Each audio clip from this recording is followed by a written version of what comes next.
मेरी शादी 7 लड़कों से हो गई। सभी लड़के हट्टे-कट्टे थे और मैं दुबली-पतली। सबको कैसे झेलती। जब सुहागरात का समय आया तो सब बारी-बारी से मेरे साथ सुहागरात मनाने लगे। उसके बाद जो हुआ उससे मेरी रूह काँप गई। दरअसल मैं ऐसे समाज में पैदा हुई थी जहाँ सभी भाइयों की एक ही पत्नी होती थी।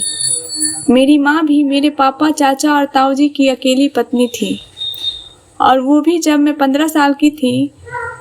हमसे 4 बड़े भाई थे। चारों भाइयों की शादी होने वाली थी। घर में शादी का माहौल था। सभी लोग शादी की तैयारियां में लगे हुए थे। मैं 4 भाइयों की शादी तो हो गई, लेकिन भाभी सिर्फ एक थी।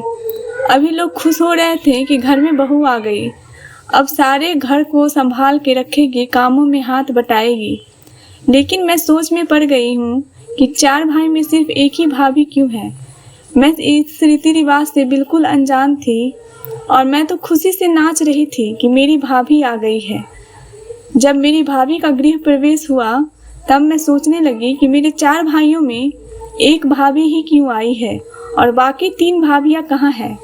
सभी लोग बहुत खुश नजर आ रहे थे और मेरी नज़रें मेरी 3 भाभियों को ढूंढ रही थी।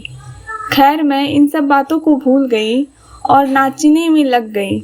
गृह प्रवेश की रस्में खत्म हो गई और सभी रिश्तेदार चले गए। मैं घर पर ही रहती थी क्योंकि पहले के ज़माने में पढ़ाई लिखाई नहीं होती थी, और होती भी थी तो सिर्फ लड़कों के लिए। लड़कियों को नहीं पढ़ाया जाता था। मैंने देखा कि मेरी भाभी के पास सभी भाई बारी बारी से जाते हैं और सभी भाई मस्ती के साथ रहते थे। मैं सोचती थी कि ये क्या हो रहा है। कुछ दिनों बाद मेरी सहेली की बहन की शादी थी। मेरी सहेली के पापा और मेरे पापा अच्छे दोस्त थे, इसलिए उनके यहाँ से हमारे सभी परिवार को आमंत्रित किया गया था। हमारा पूरा परिवार शादी में गया था, साथ में मैं भी गई थी। जब बारात आई तो 3 दूल्हा था। तब मैं सोचने लगी थी, यहाँ तो सिर्फ एक लड़की की शादी है तो 3 दूल्हा क्यों। शादी खत्म होने के बाद हम लोग घर चले आए। जब मैंने अपनी माँ को घर का सारा काम खत्म करके खाली बैठा देखा तो पूछने लगी कि एक लड़की के इतने सारे दूल्हे क्यों हैं। अपनी माँ ने मुझे प्यार से समझाया कि बेटी, हमारे समाज की ये प्रथा है कि एक घर के सभी भाइयों की पत्नी एक होती है। तब मैंने माँ से कहा कि एक लड़की इतने सारे लड़कों को कैसे झेलती होगी। तब भी माँ ने कहा कि ये तो लड़की के भाग्य पर निर्भर करता है कि वो कितने भाई के बीच में जाएगी। मुझे कुछ समझ नहीं आ रहा था, इसलिए मैं वहाँ से चली गई। जब मैं 18 साल की हो गई तो घर में मेरे शादी की बात चलने लगी और पापा मेरा भाइयों ने मेरे लिए रिश्ते ढूंढने में लग गए। मैं बिल्कुल खुश नहीं थी क्योंकि मुझे एक ही डर सताया जा रहा था कि मेरी शादी कितने लड़कों से हो जाएगी और मैं उन लोगों को कैसे संभाल पाऊंगी। दूसरे दिन मैं अपनी माँ के पास बैठी थी, तभी मेरे भाई आए और बोले कि वंदना का रिश्ता तय कर दिया है। बहुत अच्छा खानदान है और 7 भाई हैं। मैं बिल्कुल भी इस रिश्ते से खुश नहीं थी, लेकिन मेरी कहाँ चलने वाली थी। होता तो वही है जो घर के बड़े चाहते थे। मैं अपने कमरे में चली गई और सोचने लगी कि ये कैसी परंपरा है जो लड़कियों के लिए थोड़ा भी दया नहीं है। इस बारे में अपनी माँ और भाभी से बात कर रही हूँ तो माँ कहने लगी, जो किस्मत में लिखा है वही होता है। मैं और तुम्हारी भाभी कैसे सबको संभालती हूँ, ये सब तुम भी धीरे धीरे समझ जाओगी। शुरू में परेशानी होगी लेकिन बाद में संभाल लोगी। मैं उदास मन से वहाँ से चली गई। मुझे ये चिंता सताए जा रही थी।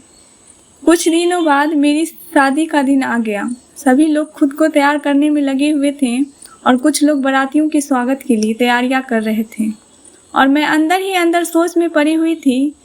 तभी मेरी सहेलियां ने मुझे तैयार किया। तभी बैंड बाजा की आवाज़ आने लगी। बारात मेरे दरवाजे पर आ गई थी। खाना पीना हो जाने के बाद मुझे मंडप पर ले जाया गया।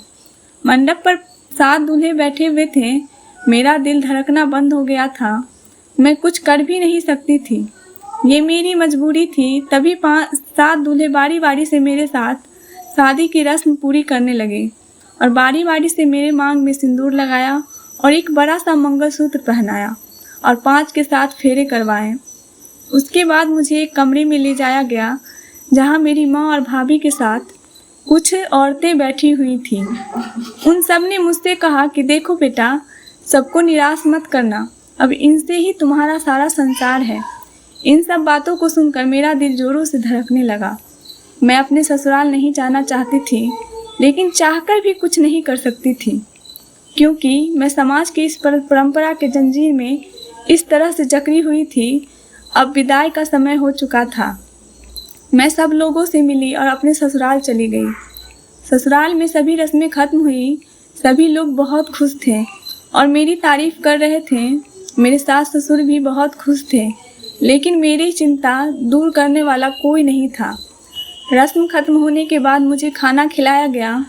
उसके बाद मुझे सुहागरात वाले कमरे में ले जाया गया और सुहागरात की स्टेज सजी हुई थी और इत्र की खुशबू महक रही थी। मैं डर से सहमी हुई थी कि आज मेरे साथ क्या होने वाला है। उसके बाद मेरे सभी से बड़े पति आए और मेरे साथ सुहागरात मनाकर चले गए। ऐसे ही करके सभी पति बारी बारी से आए और सुहागरात मनाकर चले गए। और जब सुबह उठी तो दर्द से तड़प रही थी। चाहकर भी कुछ नहीं कर सकती थी। घर का सारा काम करना पड़ता था। अब रोज़ रोज़ का यही सिलसिला जारी था। अब रात भर सबकी ज़रूरतें पूरी करो और दिन में मशीन की तरह घर का सारा काम। वंदना बहुत कमज़ोर हो गई थी।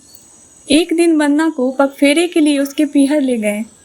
तभी वंदना ने अपनी भाभी को सारी बात बताई। भाभी ने कहा वो उनके भाई से बात करेंगी। वंदना के भाभी ने उसके भाइयों से वंदना के हालात के बारे में बताया। वंदना बहुत कमज़ोर है, उसके साथ ऐसा व्यवहार ना करें। तभी वंदना के भाई ने वंदना के ससुर से बात की। उसके ससुर ने सभी भाइयों को सप्ताह का एक दिन सभी भाइयों में वंदना को बांट दिया।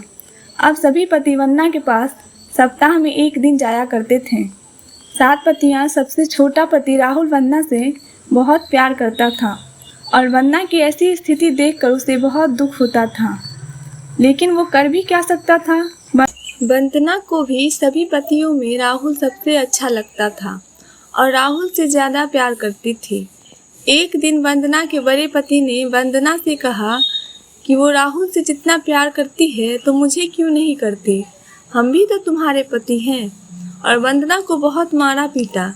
चारों पति को ये बात अच्छी नहीं लगती थी कि वंदना राहुल से ज़्यादा प्यार क्यों करती है, और सभी पति वंदना को बहुत मारते थे सिवाय राहुल के। एक दिन वंदना के पीहर से फ़ोन आया कि वंदना को भतीजी हुई है, इसलिए वो उसे आने दे। वंदना के ससुर ने छोटे पति राहुल को कहा उसके पीहर ले जाने को और 2 दिन बाद ले आने को। उस दिन राहुल की बारी थी। राहुल कमरे में गया और वंदना को बोला कि देखो, तुम्हारे साथ जो हो रहा है मुझे बिल्कुल अच्छा नहीं लग रहा है। कल तुम्हें पीहर छोड़ आऊँगा और 2 दिन बाद जब हम तुम्हें लेने आएंगे तब हम दोनों इन लोगों से कहीं दूर भाग जाएंगे और अपनी एक अलग दुनिया बसाएंगे। राहुल की इस बात ने वंदना को एक उम्मीद सी किरण जगी। दूसरे दिन राहुल वंदना को लेकर गया। तभी रास्ते के एक दोस्त की मौत हो गई, इसलिए राहुल को वहां से जाना पड़ा। राहुल ने वंदना को बस में बैठा दिया और प्लान के मुताबिक वो लोग खुश थे। उस समय बाद वंदना के पापा का फ़ोन आया वंदना के ससुर को। उसको बोले वंदना क्यों नहीं आई अभी तक, आपने क्यों नहीं भेजा वंदना को। तभी वंदना के ससुर बोले कि मैंने उसे कब का भेज दिया है। उतने में ही राहुल घर पर आए। राहुल से उसके बारे में पूछा कि तुम बहू को अच्छे से बस में बैठा दिए थे ना। राहुल बोला हाँ, मैं अच्छे से बैठा कर आया हूँ। 2 दिनों तक वंदना की कोई खबर नहीं मिली। राहुल बहुत परेशान हो रहा था। उसके बाद शिकायत दर्ज करवाई गई पुलिस में। जैसे तैसे वंदना के शरीर को बरामद किया गया। उसकी शक्ल पहचान में नहीं आ रही थी, जैसे किसी ने पत्थर से कुचल दिया हो। लेकिन और एक भी आभूषण भी नहीं थे जो वंदना पहन कर गई थी। जैसा लग रहा था कि लूटपाट का मामला है। वंदना अब दुनिया छोड़कर जा चुकी थी। राहुल को यकीन नहीं हो रहा था कि वंदना अब नहीं रही। पुलिस भी कुछ दिनों तक छानबीन करने के बाद बंद कर दिए। वंदना के चले जाने का गम सबसे ज़्यादा राहुल को ही था। 2 दिन बाद वो अलग दुनिया बसाने वाला था। राहुल वंदना के प्यार को कभी भूल ही नहीं पाया था। कुछ दिन बीत गए। एक दिन राहुल ने आवाज़ देखी तो उसने देखा कि पापा खुदाई करके एक पोटली निकाल रहे हैं और पोटली से गहने निकाल रहे थे।